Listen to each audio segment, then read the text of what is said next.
Nagbigay na sa CIDG ng DNA sample ang pamilya ng missing beauty pageant candidate na si Catherine Camilon.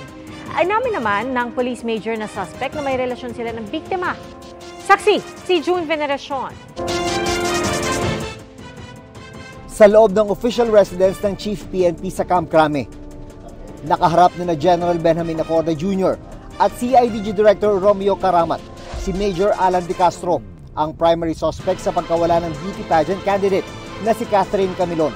He admitted na mayroon silang illicit relationship with Miss Camilon.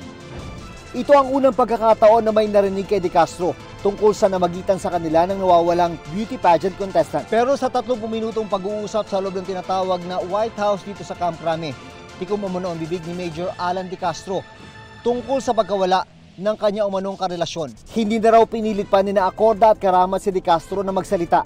Nagsorry siya kay Chief PNP for dragging the PNP organization na nadadamay ang organization.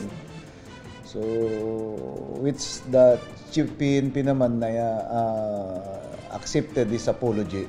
Nasampahan na ng reklamong kidnapping at serious illegal detention si De Castro, kanyang driver at bodyguard na si Jeffrey Magpantay, at dalawang iba pa kaugnay ng kaso ni Camilon.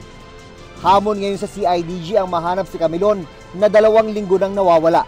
Base sa pakikipag-usap ng CIDG Region 4A sa pamilya ni Camilon, napag-alaman na nagsumbong na dati ang biktima hinggil sa pananakit umano sa kanya ni De Castro. May isang pagkakataon din daw na kinausap ni Camilon ang asawa ni De Castro tungkol sa pagkakaroon nito ng karelasyon.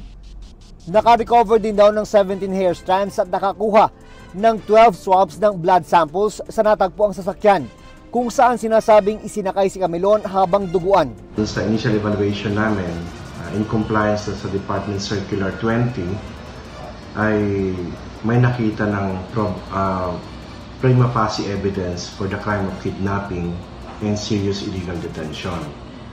So, tinanggap naman ng piskalya and the case will undergo a preliminary evaluation.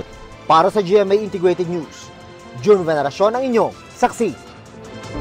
Mga kapuso, sama-sama tayong maging saksi.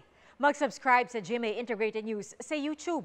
Para sa mga kapuso abroad, samahan niyo kami sa GMA Pinoy TV at sa www.gmanews.tv.